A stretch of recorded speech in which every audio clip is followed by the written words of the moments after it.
Welcome back. So at this point, you've learned about the Facebook marketing funnel, the different Facebook ads objective, and you've also learned about the structure of Facebook ads. So you've already come a long way and you're getting the basics right. Now it's time to take the next step and start actually setting up our first ad. Let's dive into it. So to set up our ad, we're going to go step by step and go through all of the different options that we need. And then in this lecture, we're going to focus on location and demographics. All right. So starting from the very beginning, the first thing that we have is our ad set name. Now this ad set name is going to be important because you're going to have a lot of different ad sets as you go, and you want names that are descriptive of what the ad set is about. Now I prefer to put in first the location and then the age and then the detailed targeting. But we're gonna set that up as we go so you can see exactly what I mean. So for now, we're just gonna leave it. Now, next up we have traffic. Where do we actually want to drive our traffic? And for this example, we're going to drive traffic to our website. It could also be an app or to Messenger, but we're going to stick to the website.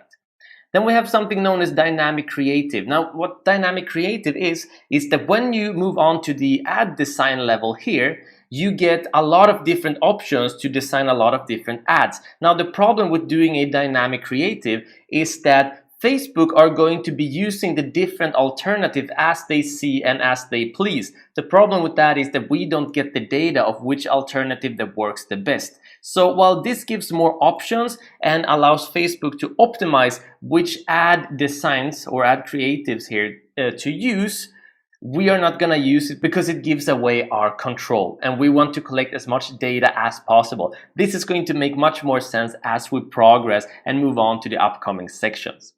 Then we have offer. We're not going to touch offer because this is its own ad type, and we're going to set up this type of offer ad later on in the course. All right. Moving on, we have something known as audience. Now, audiences is also a very big deal. We have an entire section dedicated just to audiences, so we're going to talk much more about this later on in the course. But right now, what we are doing is that we are creating a new audience because we don't have one, right? So our audience are the people who we want to show our ads for, and those are going to be the people who are interested in buying our products or services. So right now, we have to create a new audience, and later on, for the ones that are really effective, we'll be able to save those audiences and use them again. Again, more on this later on in the course. So we're not going to touch this part for now. We're going to move down to location. So the first thing we're going to set up with this ad is who and where we are going to be targeting. So to edit this, all we need to do is move to the right and click on edit. So as you can see, right now it says Sweden for me because it's locating me to be in Sweden. And if you are in the US or in any other country, it's going to show up that country for you here. That's not important. We can just go ahead and remove it. So for our e-commerce, we are going to be targeting people in the US. So in order to target people in the US, all I need to do is click here and I'm going to write United States. And it's going to pop up as an alternative, and I'm just going to click on United States, just like that. And as you can see, when I click on United States, I'm getting shown a potential reach here. So right now, I'm potentially reaching 230 million people with my ad. That's a lot of people. And then we get some estimates, but we don't need to bother about this because we need to set up a budget before we get some proper estimates here. So all we need to look at right now is our potential reach. Now, the end goal when we finish this ad set is that we want to have a reach that's going to be between 100,000 and 1 million people, and the absolute sweet spot being 500,000.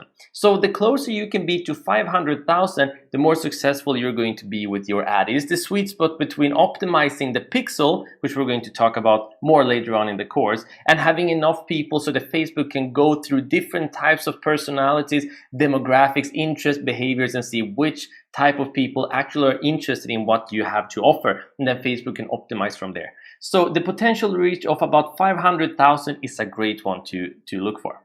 So when we are targeting for location, we have a couple of different options to choose from. Now, if I click here, I get a list, and I have people living in or recently in this location. So that means that everyone who lives in the US or have recently been in the US are going to be targeted, okay? The next option is people who live in this location. So it doesn't matter if people are in there, these are only for people who live in the US. And then we have people who recently have been in this location, so it doesn't matter if they live there or not. and then specifically people traveling in this location. And this targeting is a little bit differently because you target people who live further away and who for sure are traveling. So which one of these you choose between is of course going to depend on what you have to sell. So for example, if you're selling stock photos for traveling or something that has to, or travel equipment perhaps, you might want to target people who are traveling, right? That makes a lot of sense. But for most of the time, for your targeting to be as exact as possible, we're going to choose people living in this location.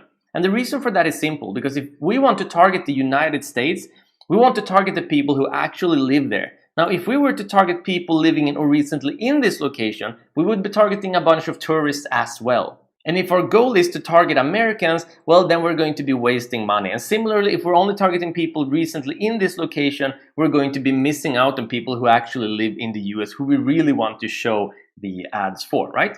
So people living in this location is going to be our primary choice for most of the time, unless you're doing some specific type of ads, right? This is the kind of learning process you have to learn over time. But this is the most common one. This is the one we use most of the time as well.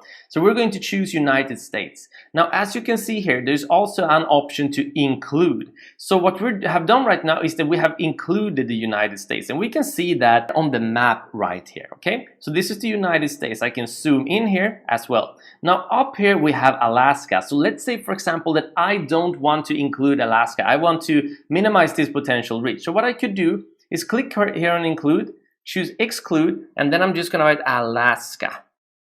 And then I'm going to choose Alaska, United States.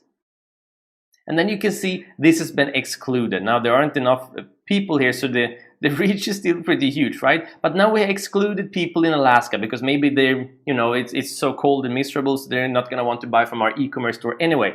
At least let's pretend that's what our market research was saying. So we didn't want to target Alaska. So we removed and excluded that country. Now what you could also do, for example, is that you could, if you wanted to exclude others, you could click on browse and you could select the countries that you wanted to exclude from this list, from countries. You could do regions, or you could do save location, should you have saved any specific locations, right?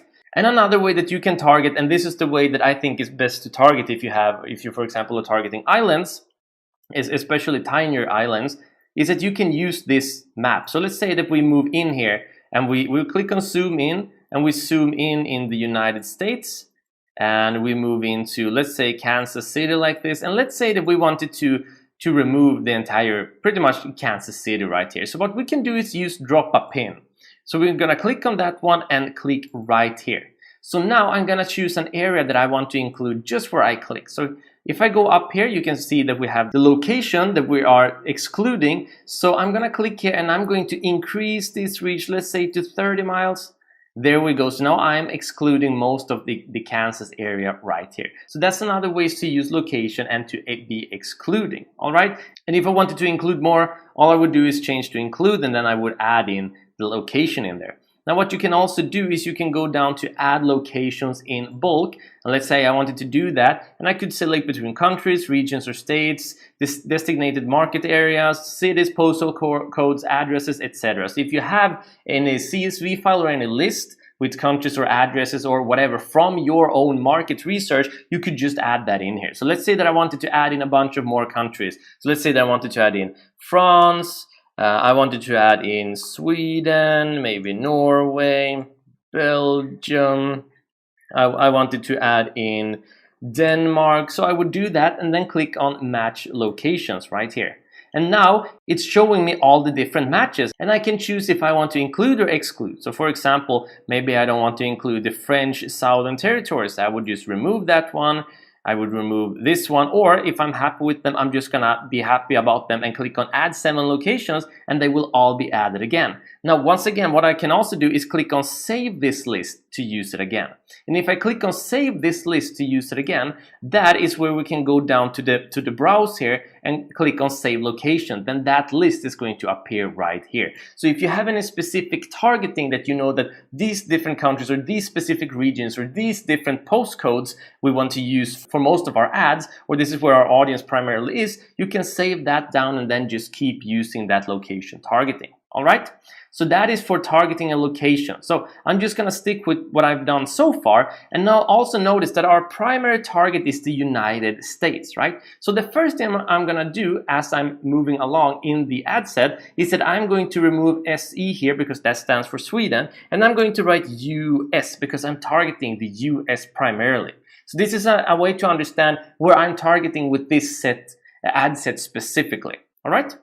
Now I'm going to move down and I'm going to choose the H's. So to change that, I'm just going to move over to the right here where it says edit and click there, and then I get to choose between what H's that I want to target. So of course, this is going to depend on your market research, what you're selling, who your audience is, etc., etc. But let's say, for example, that from our market research, there were people that were between 22, and because we have an e-commerce, so online shopping is generally more for the younger generation. So I'm going to say 22 to 40 for this case. And then I would just set that in. And as you can see, our potential reach has gone down now to 110 million. So we're lowering it as we go. We're going to keep lowering it as we continue being more specific with our targeting. Then moving on to genders, right? So here we can choose to target all genders or men or women. So this is great if you have any gender specific product, of course, then you can target only men or you can target only women. But for our e-commerce, we're going to start off by targeting all, right? So this is how you target for location, which we just did, and demographics being the age and gender. Now, if you already had a Facebook page from before and you already had some traffic from there, what you could do is that you could go into your Facebook page and then you could go ahead and click on Insights to the left tab here. Click there, and then you would go to People down here. And now you're gonna get some data, you're gonna get some demographics, you're gonna get some location data. So as you can see, the majority of fans coming to our Facebook page have been from Pakistan, with a close second from India, right? So it would make sense that if this Robin and Jesper page was a business page where we were actually selling something, we would be targeting Pakistan, right? And we can also see that it's fairly even between men and women. So it's a pretty good bet to say that, hey, we could probably go with both genders, but we could also, as we go along, try to target just men and see if that would yield any better results than targeting both. So if you have a Facebook page, you can go ahead and go to Insights and check your data. But if you don't, you're just gonna have to start from scratch with the market research you have, or using psychology and imagine who do you think your audience is and try to target them from there. All right. In the next lecture, we're going to move down and go into detailed targeting. And this is a pretty big one and a very exciting one. So brace yourself. See you in the next lecture.